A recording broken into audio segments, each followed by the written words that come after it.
from Atlanta. 11 Alive at 6 starts now.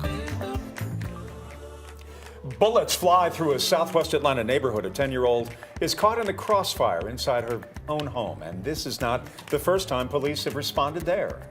A Georgia congressman, a member of the Republican congressional leadership, makes a prediction on DACA and immigration. I'm Caitlin Ross in Atlanta with an incredible story of rescue tonight. A police officer runs into a burning building to save a dog. Tonight, we walk him through those incredible moments that have now gone viral. And new tonight, a local high school student and his parents are in jail, accused of working together as a family to sell drugs. They were arrested after authorities raided the home and found marijuana and cocaine. Naima Abdullahi explains how officers were tipped off to the operation. And Jeff, all of this went down in Forsyth County, where neighbors tell me they noticed suspicious activity at the home for more than a year. The son has been granted bond, a little over $50,000. Now he sits in jail with both his parents tonight after the drug raid that they discovered inside the house. A married couple and their 18-year-old son locked up after a drug task force executed a search warrant at their home on Dartmoor Lane. 18-year-old John Cooper Coleman and his parents, Holly Coleman and John Christopher Coleman. So overall, I mean, I'm not that shocked that it did happen. A neighbor who wants to remain anonymous says he's been noticing suspicious activity, cars pulling up to the house at all hours of the day. They're gone for about 5 minutes and then into the house, and they come back out, and then it seems like it's periodically throughout the day. During the raid this Tuesday, detectives found cocaine, marijuana, THC wax, THCE liquid cartridges, various narcotics, drug-related objects, and over $4,800. The three suspects face multiple charges, including the intention to distribute the drugs. Neighbors say their suspicion has been going on for about a year now, and they tell me the family has lived in the community for more than 10 years. While some neighbors are shocked this would happen in their community, I'm just totally surprised by that. I've had no notion of that at all. Others say they saw it coming, although they describe the family as approachable and easy to get along with. They're very friendly. You open up the door and you wave hi. I mean, neighbors say people in the community have reached out to police before about their suspicions, and now they're relieved to finally have answers about what was going on in the house.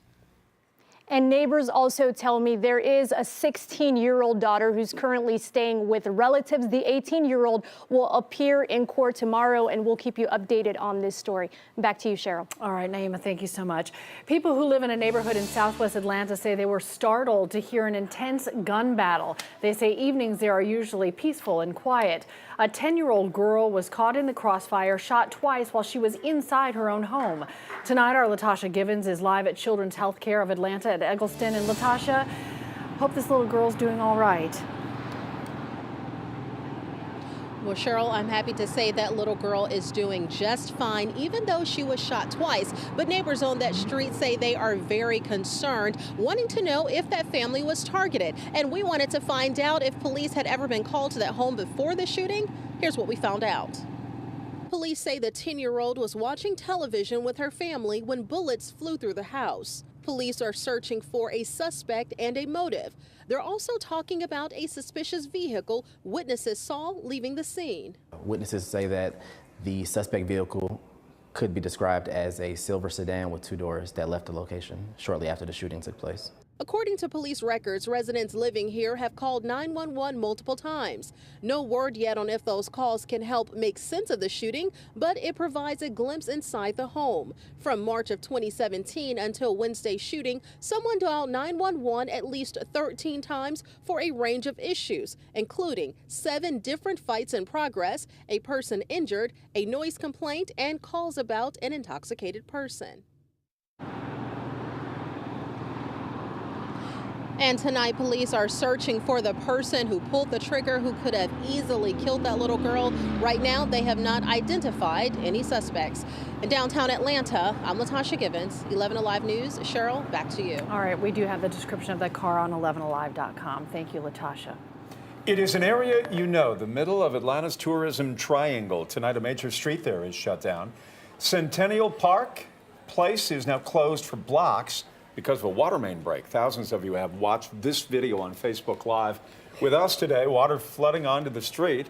An Atlanta watershed spokesperson told us the force of the pipe bursting caused the road to shift. It's unlevel, and that is why they shut it down. Crews are out there right now. They are working on a fix. For the first time, DeKalb fire investigators are saying that this fire that destroyed a Decatur apartment complex was set intentionally. This happened 1 week ago today at the Oak Tree Villas apartments.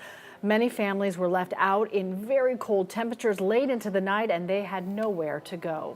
Investigators say they want to talk to this man. His name is Coleman Reed. He has been named as a person of interest in this arson case. Please call DeKalb County Fire if you know where he is or you have any information about what they are now saying is a crime. The work continues on the retractable roof of MercedesBenz Stadium. It does open and close, but manually, and now officials are trying to speed it up and get it fully automated.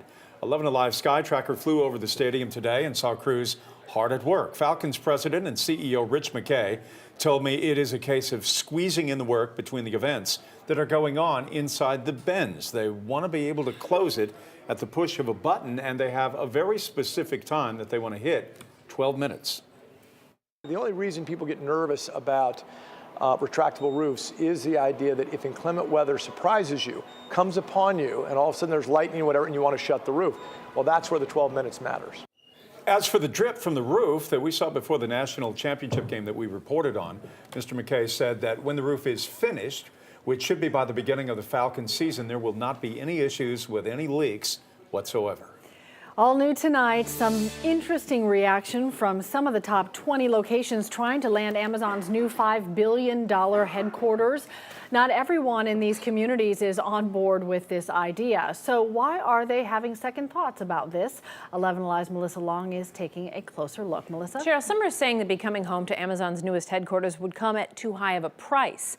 It's our media partner, USA Today, that heard from some concerned lawmakers and residents in Denver and Nashville, Washington, D.C., and also Los Angeles. It was days after Denver made the finals that Colorado's governor, John Hickenlooper, told the City Club of Denver that if the CEO, Jeff Bezos, did not choose the Mile High City, he said, quote, "I'm not going to cry," end quote.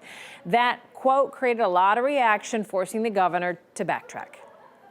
If I was Jeff Bezos, I'd look at those comments and say, that's just the kind of city we're looking for. Somebody looks at the realities, willing to work hard, understands that there's going to be challenges involved in really being successful here.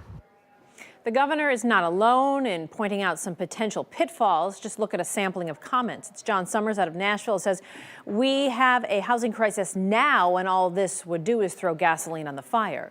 Richard Bedrick says, "D.C. has enough traffic as it is." Lisa Connolly out of Los Angeles says, "If we want L.A. to become the next San Francisco, this is the surefire and irreversible way to accelerate that process." No negativity yet from any leaders here in Atlanta, at least on the record, I should clarify. Amazon expects to name the winner by the end of the year. There Jeff? is no negativity here. That's not accepted in Atlanta. No. All right, Melissa, thank you. A North Georgia Republican serving in Congress is now predicting an immigration bill will pass before a March deadline, preventing another government shutdown. Congressman Doug Collins was at the state capitol today, where he spoke with 11Alive's Doug Richards. Congressman Doug Collins is part of the House Republican leadership. DACA is viewed as a tough sell in the House. Collins doesn't dispute that. Here's what we asked him. How sold are you that the DACA folks will actually get a bill that will keep them in the country? I think we will. Collins says it's unlikely that whatever DACA bill emerges will get universal accolades in Congress. Nonetheless, But I think at the end of the day, we are going to do that. I think the president's promise, I know our leadership's promise. Everybody has a general agreement. We just got to find the right puzzle pieces to put together. and Congressman Collins says the oftentimes shifting positions of President Trump don't necessarily hinder the process. He views Trump as a stimulant to debate. And I think the president, for some, depending on your perspective, good or bad, he prompts the debate. And when he prompts the debate, now we're actually saying, okay, that's another part of this DACA issue that we've got to work on. So I think in some ways it actually works to the positive from both sides. Whether you agree or disagree with him, you say, okay, how do I move forward? And especially on the policy issues like this. Congressman Collins says he is concerned about budget issues entangling the immigration debate. But he blames Democrats for that, not President Trump. At the state capitol, Doug Richards, 11Alive News.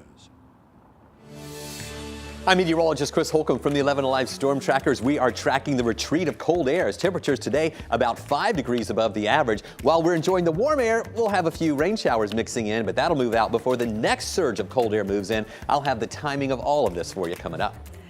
And through very thick smoke and a dark home, firefighters find a dog. Now that dog is in need of a new home.